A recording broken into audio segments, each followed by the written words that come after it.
கொஞ்சம் கூட மனசாட்சியே இல்லாம ஜோதிகா சூர்யா பாட்டை வந்து எப்படி டைரக்டர் யாஷிகா ஆனந்த் வச்சு எடுத்தீங்க? தெரியல, பத்திரை உலகின் நயன்தாரா. இவர் வந்து ராயபுரம், ஆனால் சொந்த ஊர் திருநெல்வேலி. அதனால தான் பைல்வான் ரங்கநாதன் நடிக்க வச்சிருக்கான் படத்தில். ரொம்ப சண்டை ஆயிடுச்சு டக்குன்னு என்ன பண்ணுவேன்னா, ஒரு 2 நாள் ஈஷாக்கு போயிடுவேன். உடனே ஃபோன் அடிப்பான், அங்கே அடிச்சிட்டு இல்லை சத்குருட்ட காசு வாங்கி கொடு அப்படின்வான். அவர்கிட்ட எப்பறம் காசு வாங்கி தர முடியும்? நீ அங்கே தானே போகிற, எனக்கு காசு வாங்கி கொடுத்துட்டு போ, அவர் பேர் போட்டு ப்ரொடியூசர் அப்படின்வான்.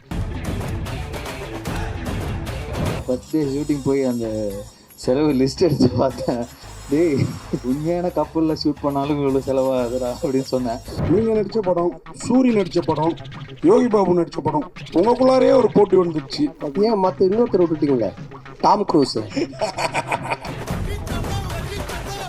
மிஷன் இம்பாசிபிள், அவரே சேர்த்துக்குங்க.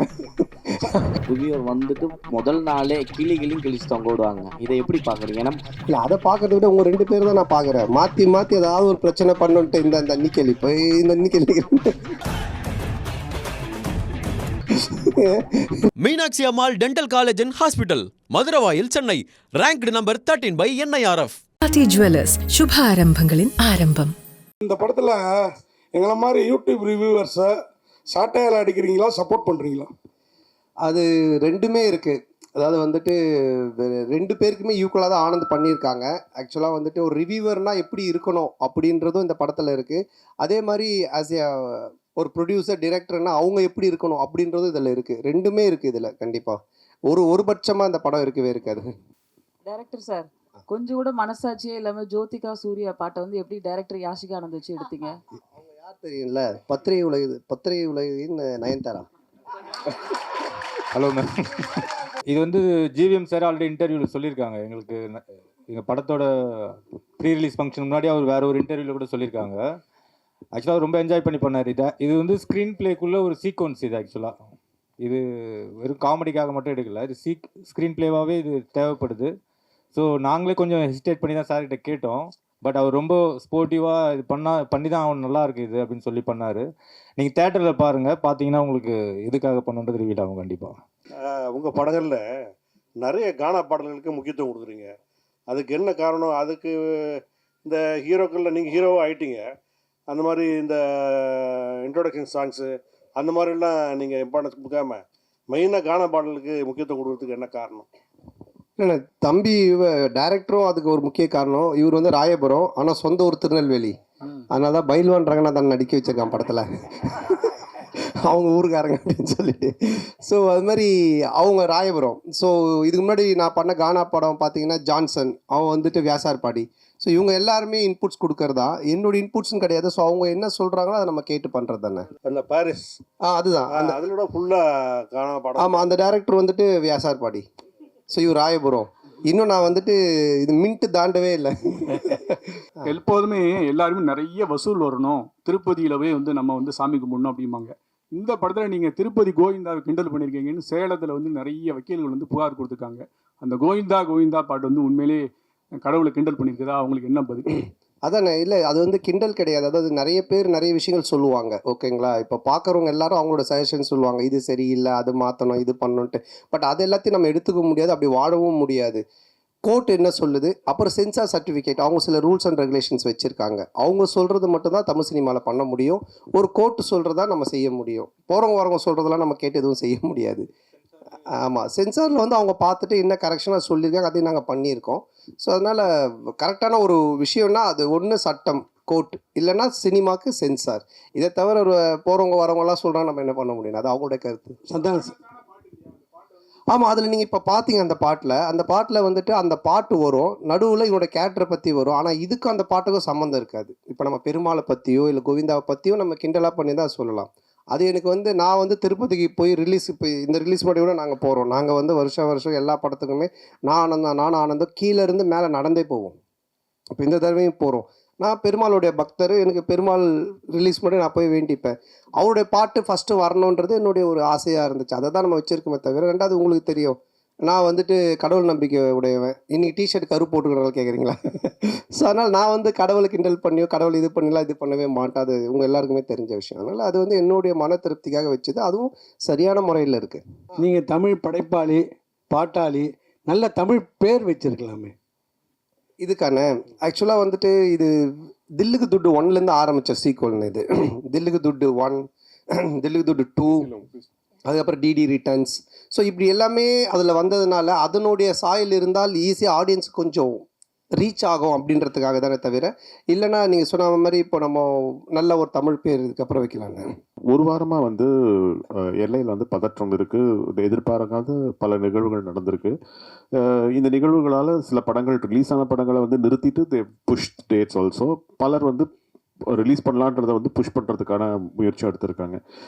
உங்களுக்கு அந்த மாதிரி ஏதாவது அன்சர்டன்டிஸ் இருந்ததா? போன வாரம் ஏதாவது மாற்றுதல் பிளான் பண்ணியிருந்தீங்களா? என்ன? ஆமாம், நிச்சயமாக இருந்துச்சு. அது நான் ப்ரொடியூசர் ஆர்யாட்டையும் நான் வந்து டிஸ்கஸ் பண்ணோம். ஆர்யாவும் பேசிகிட்டு இருந்தாங்க.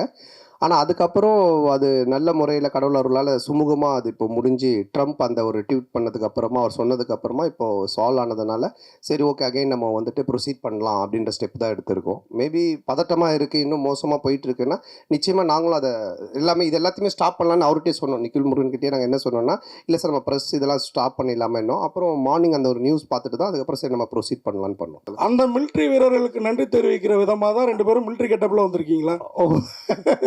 அவர் எவ்வளோ காமெடியாக ஜாலியாக கேட்குறாரு.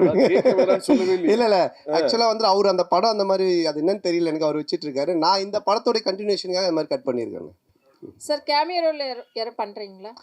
இல்லை இப்போதைக்கு அந்த ஐடியா இல்லை. அப்படியே இருந்தாலும் இப்போ சொல்ல மாட்டோம் இல்லைங்களா? இல்லை இந்த படத்தில் யாரும் இருக்காங்களா? இந்த படத்தில் அதான் அது இப்போ சொல்ல முடியாது அப்படியே இருந்தாலும். ஏன்னா படத்தில் ஒரு சர்ப்ரைஸ் எலமெண்ட்டாக தானே அது இருக்கும். ஆனால் அப்படின்னு எதுவும் இல்லை. அப்படி இருந்தாலும் சொல்ல மாட்டோம். டைரக்டர் சார், போஸ்டரில் ஹீரோயினையும் கஸ்தூரி மேடத்தையும் காணாம என்ன காரணம்? இன்னைக்கு இது நிறைய போஸ்டர் டிசைன்ஸ் பண்ணோம் சார். ஸோ இதில் இன்னைக்கு 15th வந்துடும் சார் கஸ்தூரி மேடம் போஸ்டர். அவருக்கு பிரச்சனை அவருக்கு. டைரக்டர் அண்ட் சந்தானம் சார், இந்த படத்தில் வந்து பார்த்தீங்கன்னா போகிற போக்கில் நெல்சன் சாரையும் கலாச்சிட்டாரு. அப்படியே காக்கா காக்கா அந்த இது சீனியும் எடுத்திருக்கீங்க. ஸோ இது ரெண்டுமே ஒத்துக்கிட்டாங்களா? அதே போல் இந்த படம் முடிஞ்ச உடனே சந்தானம் சார் இந்த படத்துக்கு ரிவ்யூ பண்ணுவாரா? கண்டிப்பாக அவரே படத்தில் ரிவ்யூ தானே. இது யாரையும் கலாச்சி பண்ணல. இது ஒரு ஃபேண்டசி வேர்ல்டுக்குள்ளே அவர் கிங்ஸ்லியாகவே இருக்கார். ஸோ அதை சொல்கிறதுக்கு ஒரே ஒரு பாயிண்ட்டு அவர் டைரக்டர் நெல்சன் தான். ஸோ அதனால தான் அது மாதிரி ஒரு டைலாக் பண்ணோம். இல்லை அதுலேயே சொல்லியிருப்பாரு, டேய் நீ நெல்சன் படத்தை ப்ராடக்டரா, நெல்சன் ஒரே மாதிரி கொண்டு போவாரா, நீ ஏன்டா மாத்துற அப்படின்ற மாதிரி ஒரு இதை போட்டிருப்பாரு. அதனால தான் கேட்டோம். நெல்சன் எதுவும் இது அப்ஜெக்ஷன் தெரிவிக்கலையா? இல்லை இப்போ என்னென்னா ஒரு டேரக்டருக்குன்னு ஒரு ஸ்டைல் இருக்குது ஓகேங்களா. இப்போ வந்துட்டு இவர் படம்னா இந்த மாதிரி இருக்கும் அப்படின்ட்டு. ஸோ ஆனந்த் படம் அப்படின்னாலே நிறைய கொஞ்சம் கிண்டல் அந்த ஒரு சட்டையர் அண்ட் ஸ்பூஃப் இருக்கும். சில படத்தோடைய ரெஃபரன்ஸை வச்சு அவர் கிண்டல் அடிப்பார். அப்புறம் சில பேருடைய கேரக்டர்ஸ் வச்சு பண்ணுவார்.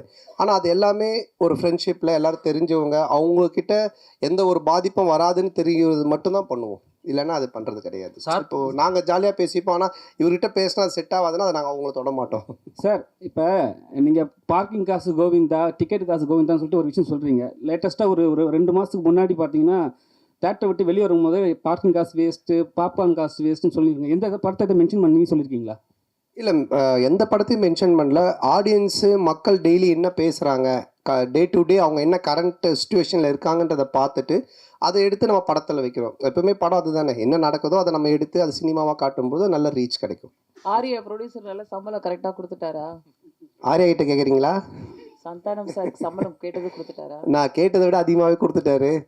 அதாவது வந்துட்டு என்ன சொல்கிறது, நான் சொன்னேன் இல்லைங்களா, நாட் ஓன்லி இந்த படத்தோடைய சம்பளன்றது இல்லாமல் என்னுடைய என்ன உனக்கு தேவை, எங்கேயும் போய் டக்குன்னு ஒரு அட்வான்ஸ் எடுத்துகிட்டு வராங்கன்னு சொல்லிட்டு கை நீட்டாத, எங்கேயும் வாங்காத, நீ வந்து 1 இயர் ஃப்ரீயாக வேலை செய்யினாங்க.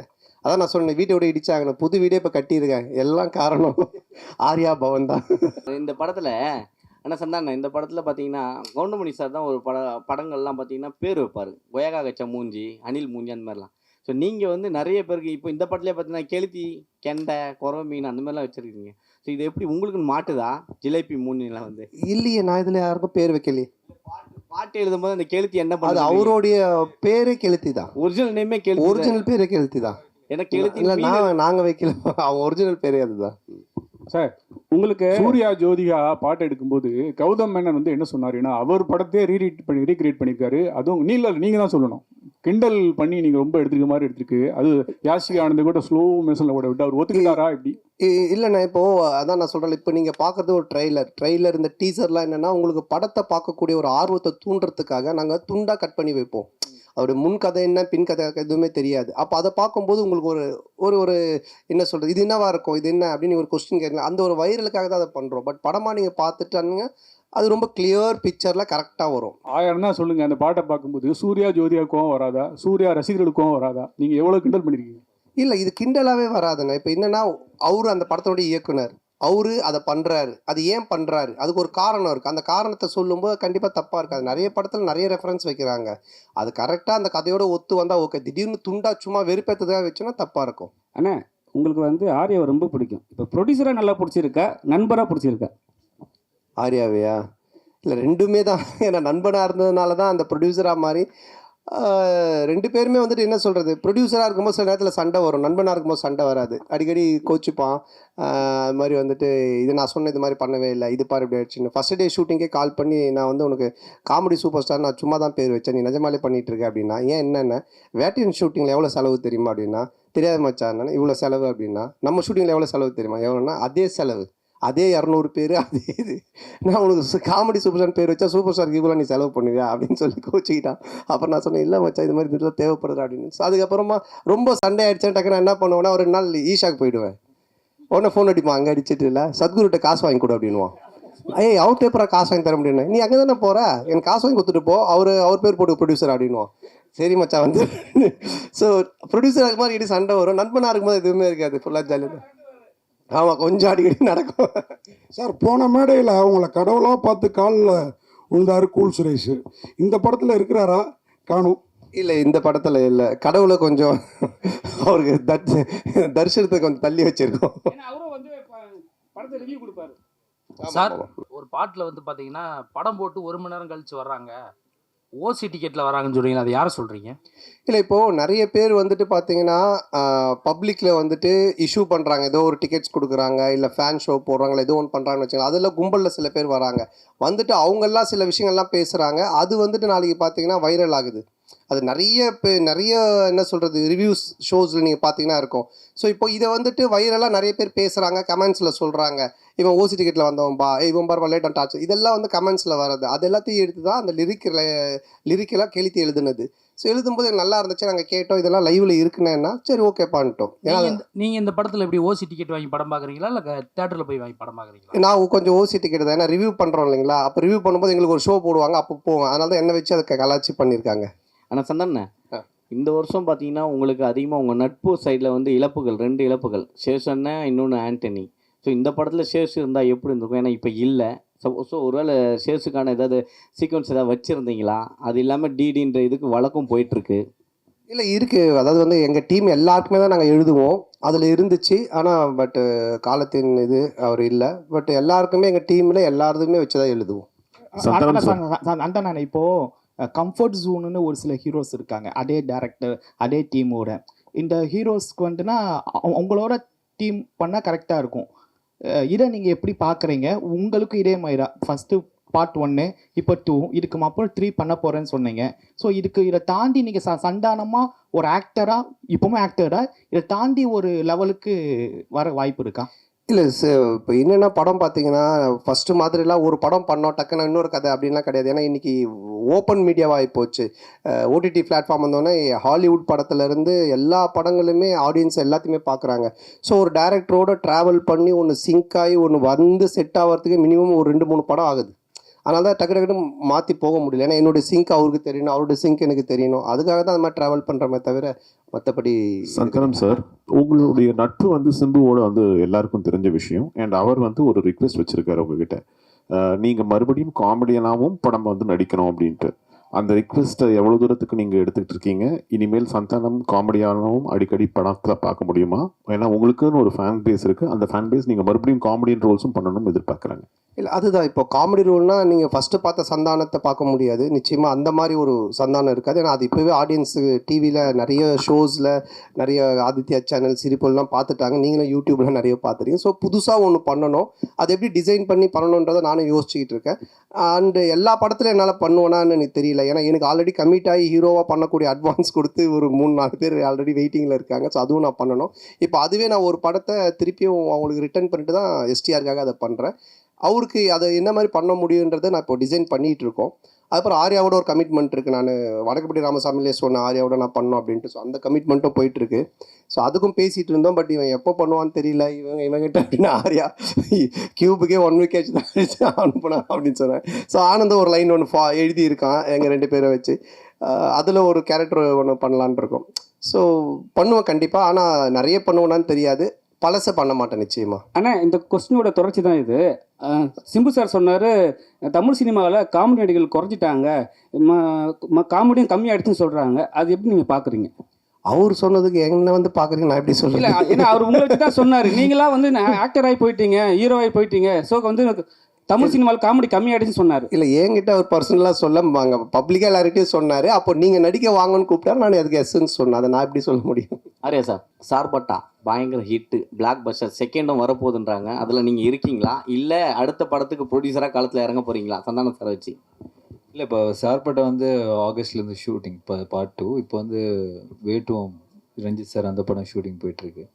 ஸோ கண்டிப்பாக அது ஆகஸ்ட்லேருந்து பார்ட் 2 ஸ்டார்ட் பண்ணுறோம். சார், நீங்கள் ப்ரொடியூஸ் பண்ணதுக்கப்புறம் சந்தானம் சார் நீங்கள் சொன்ன மாதிரி கேட்க ஆரம்பிச்சாரா, இல்லை அவர் சொல்கிறது நீங்கள் கேட்க ஆரம்பிச்சிங்களா? ஏன்னா பாட்லேயே சொல்லியிருப்பாரு. இந்த படம் பொறுத்த வரைக்கும் என்ன, ப்ரொடியூசர்னு பேர் தான், பண்ணதெல்லாம் இவர் தான்.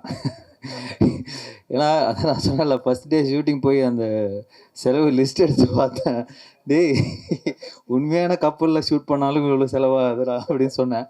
பட் நான் அதாவது சொன்ன மாதிரி இந்த படம் அப்படி எடுத்திருந்தா தான், இப்போ நீங்கள் அந்த குவாலிட்டியாக எடுத்திருந்தா தான் அது அதோட அவுட்புட்டு அது தேவைப்படுது. பட் அது வந்து எவ்வளோ பெஸ்ட்டாக, எவ்வளோ எஃபிஷியண்ட்டாக ப்ரொடக்ஷன் சைட்லேருந்து எவ்வளோ கம்மியாக நம்ம பண்ண முடியுமோ, அது வந்து கம்மின்னா வேஸ்டேஜ் இல்லாமல் எங்களால் எங்களோட எக்ஸ்பீரியன்ஸ் டீமை வச்சு அது மேக்ஸிமம் வேஸ்டேஜ் கட் பண்ணி அது பெஸ்ட்டாக பண்ண முடிய அளவுக்கு பண்ணியிருக்கோம். பட் எதுவுமே நான் கண்ட்ரோல் பண்ணது, நான் ஒன்று தான் அவர்கிட்ட சொன்னேன், எது தேவையோ பண்ணு, கண்டிப்பாக பண்ணாமல் இருக்காத.